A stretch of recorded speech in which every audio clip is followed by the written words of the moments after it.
सब लोगों का स्वागत है। चैप्टर 3 का जो हम कवर कर रहे हैं वो सर्वनाम और विशेषण की इसमें जानकारी दी जाएगी संपूर्ण। सबसे पहले हम सर्वनाम को देख लेते हैं।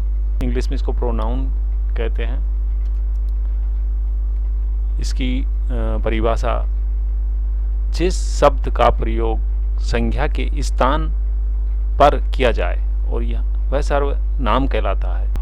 जिस शब्द का प्रयोग संज्ञा के नाम पर किया जाए, क्योंकि संज्ञा हमने क्या कहा था पूर्व में जब संज्ञा को समझा था, क्योंकि संज्ञा किसी स्थान, व्यक्ति, वस्तु या आदि का नाम है, तो उस नाम की जगह हम यूज कर रहे हैं सर्वनाम। इसलिए सर्वनाम का भी पढ़ा। देखिए पूरी तरह सर्वनाम दो शब्दों के योग से बना है, सर्व प्लस नाम, अर्थात जो नाम सबके स्थान पर प्रयुक्त हो। ऐसी संज्ञा कि उसके जितने भी नाम है उसकी जगह अगर कोई ऐसा शब्द हो जो उसकी सभी नामों की जगह अगर एक नाम प्रयुक्त हो तो उसे सर्वनाम कहा जाता है। बिल्कुल सिंपली ये देखिए, अब एक उदाहरण लेते हैं हम। निखिल कक्षा 11 में पढ़ता है। निखिल स्कूल जा रहा है। निखिल के पिताजी पुलिस में हैं। निखिल की माताजी खाना बनाती है। निखिल की बहन खाना खा रही है। अब देखिए इसमें बार बार निखिल नाम आ रहा है, इसी की बात कर रहे हैं हम इसको ठीक करते हैं। निखिल नाम को आपको ध्यान रखना है। निखिल कक्षा 11 में पढ़ता है। वह स्कूल जा रहा है। उसके पिताजी पुलिस में हैं। उसकी माताजी खाना बनाती है। उसकी बहन खाना खा रही है। अब देखिए हमने उन नामों की जगह जहाँ निखिल निखिल नाम था, ये संज्ञा था, उसकी जगह हमने वह, उसकी ये वर्ड यूज की, ये सर्वनाम है। क्यों यूज करते हैं इसका देखिए रीजन। उपरोक्त वाक्यों में निखिल जो संज्ञा है, संज्ञा शब्द का प्रयोग बार बार होने से संज्ञाओं के स्थान पर यदि सर्वनाम शब्दों का प्रयोग न हो तो संज्ञा शब्दों की पुनरावृत्ति होने से वाक्य का सौंदर्य, यानी जो वाक्य का सुंदरता है, वो नष्ट हो जाती है। यही नहीं, वाक्य लंबा भी हो जाता है। तो ये इसीलिए सर्वनाम, क्लियर कंसेप्ट हो गया। सर्वनाम हमारे, अब उसके भेद देखिए 6 प्रकार के होते हैं सर्वनाम। पुरुषवाचक सर्वनाम, इसको नाम इसलिए दिया गया पुरुषवाचक। इसमें आप देखेंगे कि पुरुष नाम दिए व्यक्तियों के, कि वाचक कौन, बोलने वाला कौन है, पुरुष बोलने वाले हैं। अब पुरुष बोलेंगे, इसीलिए उसको पुरुषवाचक कहा गया है, क्योंकि पुरुषों के संबंध में ही बता रहा है कि कौन वाचना कर रहा है। अब इसमें निजवाचक, ये निजी की वाचना है, यानी जो मेरा है, हमारा, आपका, यानी निजता बताता है इसमें। नंबर 3 निश्चयवाचक सर्वनाम, ये निश्चय करता है। ये ऐसा सर्वनाम है जो निश्चितता करता है कि निश्चय है। कुछ सर्वनाम ऐसे भी होते हैं जो अनिश्चय, पता नहीं चलता कि ये अनिश्चय करने वाले हैं, अनिश्चितता बताते हैं, वो निश्चितता नहीं बताते हैं।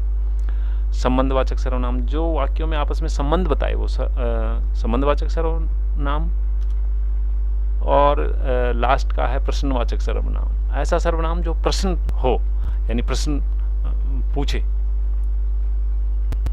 तो ये अब हम विस्तार से देख लेते हैं। पुरुषवाचक सर्वनाम के 3 भेद होते हैं।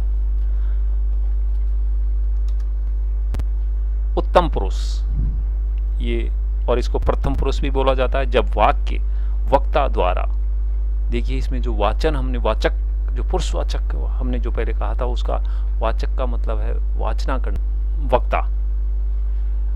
जब वाक्य वक्ता द्वारा स्वयं के लिए बोला जाए, कि खुद के लिए, वाक्य खुद के लिए बोला जा रहा है, वक्ता द्वारा जो बोलने वाला, वो, इसलिए उसको प्रथम पुरुष कहा गया है कि प्रथम वही है बोलना। उत्तम पुरुष भी कहा गया है कि जो वाक्य खुद के द्वारा ही बोला जाता है वो सर्वोत्तम होता है, दूसरे के ऊपर विश्वास नहीं हो जाता, इसलिए संस्कृत से आया हुआ है। अब देखिए इसके उदाहरण देख लेते हैं। जैसे मैं, मुझे, मैंने, मेरा, हमारा।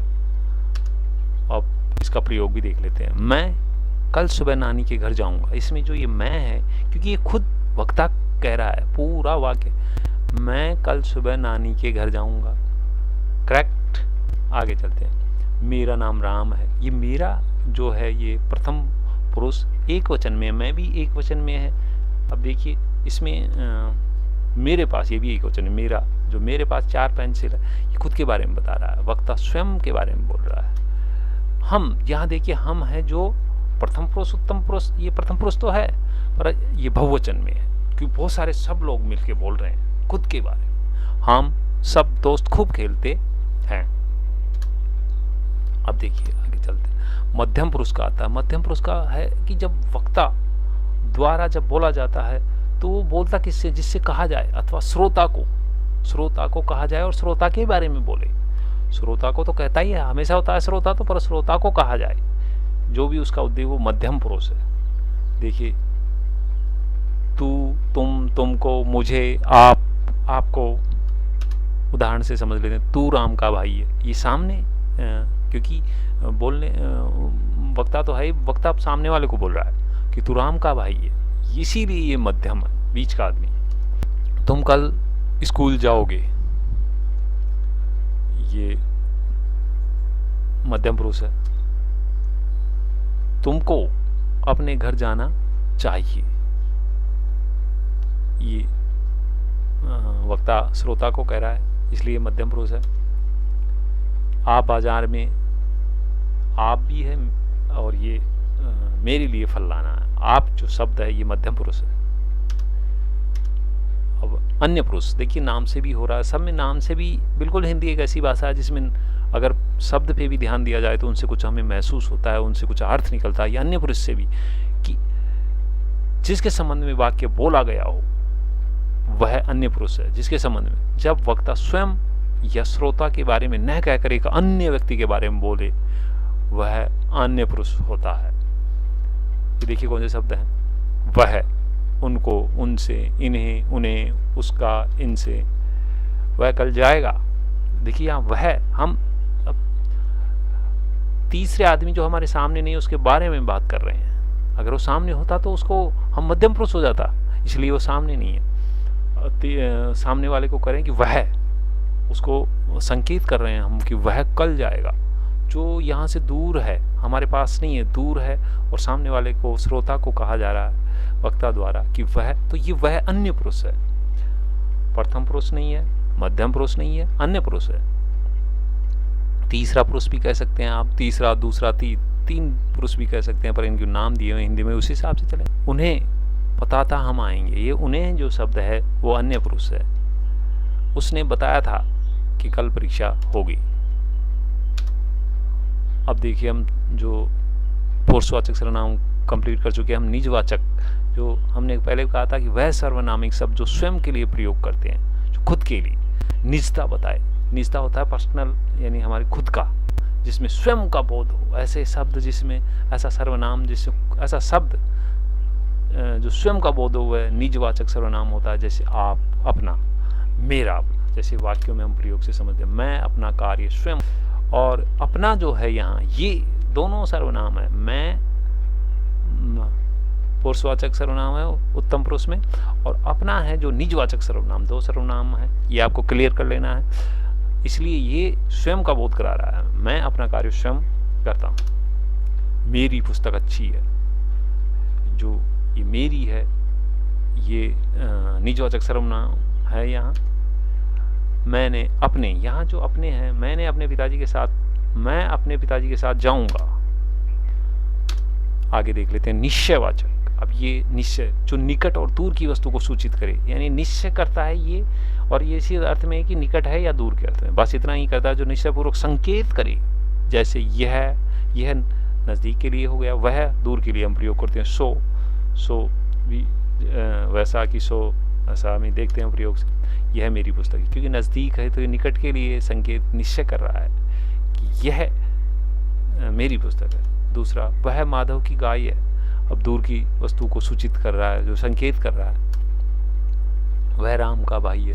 अनिश्चय वाचक, इसमें निश्चित नहीं है, जो किसी अज्ञात या अनिश्चित पुरुष या वस्तु को सूचित करे या संकेत करे, वह अनिश्चित सर्वनाम कहलाता है। जैसे कोई या कुछ, ये शब्द हैं सर्वनाम शब्दों में। किसी घटनाएं, किसी होने की प्रतीति हो रही है। देखिए इसमें कुछ होने की घटना या किसी के होने की प्रतीति तो हो रही है, किंतु कार्य करने वाले की निश्चितता नहीं है कि कौन कर रहा है। जैसे वाक्यों में देखिए प्रयोग से समझेंगे, जैसे कोई आ रहा है, ये कोई जो शब्द है अनिश्चयवाचक है, इससे हमें पता नहीं चल रहा कौन आ रहा है। कोई आ रहा है, अनिश्चित। आ तो रहा है, ये निश्चित है कि घटना हो रही है, पर कौन आ रहा है ये नहीं है निश्चितता, इसीलिए इसको अनिश्चित निश्चयवाचक सर्वनाम कहा जाता है। दरवाजे पर कोई खड़ा है, वही है ये कोई। कुछ, जैसे स्वाद में कुछ कमी है, पता नहीं कि क्या कमी है, कुछ कमी है बस, इसीलिए तो अनिश्चयवाचक कहा गया है। पता होता तो फिर वो निश्चय हो जाता। कुछ लोग जा रहे हैं, ये वही है। संबंधवाचक सर्वनाम, जो वाक्य में शब्दों का पारस्परिक यानी आपस में संबंध प्रकट करे, उसे संबंधवाचक सर्वनाम कहते हैं। या वह सर्वनाम शब्द जो किसी वाक्य में प्रयुक्त संज्ञा अथवा सर्वनाम के संबंध को बोध कराए, यानी उनकी जानकारी दे कि इनमें क्या संबंध है, जैसे जो, सो, उसे, जिसकी, उसकी, जैसा, वैसा। ये देखिए, जो कर्म करेगा, यहाँ जो है वो संबंधवाचक सर्वनाम, और किससे है, देखिए, जो कर्म करेगा फल उसी को, ये जो उसी का है, इस दोनों से कनेक्शन है, उसी को मिलेगा। और दोनों संबंध आपस में जो करेगा, उसके बाद अगर जो करेगा फल, तो इसका तो कोई अर्थ नहीं है। अब ये पूरा दूसरा सर्व आपस में संबंध प्रकट कर रहे हैं, संज्ञा और सर्वनाम, कि जो कर्म करेगा फल उसी को मिलेगा, जो करे सो भरे, ये भी वही है। जिसकी लाठी उसकी भैंस, जैसा कर्म वैसा फल। प्रश्नवाचक सर्वनाम, जो हमारा अंतिम सर्वनाम वाक्य में प्रयुक्त वह शब्द जिससे किसी व्यक्ति, वस्तु अथवा स्थान के विषय में प्रश्न उत्पन्न हो, उसे प्रश्नवाचक सर्वनाम कहते हैं। कि कौन, ये है, क्या, कहाँ, कब, कैसे, तुम क्या कर रहे हो, ये जो क्या है ये प्रश्नवाचक सर्वनाम है। वहां कौन खड़ा है, जो कौन है वो प्रश्नवाचक से। यहाँ काम कैसे हुआ, जो कैसे होने का है ये, वो राम स्कूल कब जाएगा। अच्छा, ये समाप्त करते हैं। नमस्कार। और सबसे रिक्वेस्ट है कि सब्सक्राइब करें और लाइक्स करें, और अगर बुरा हो तो अनलाइक करें। थैंक यू, धन्यवाद।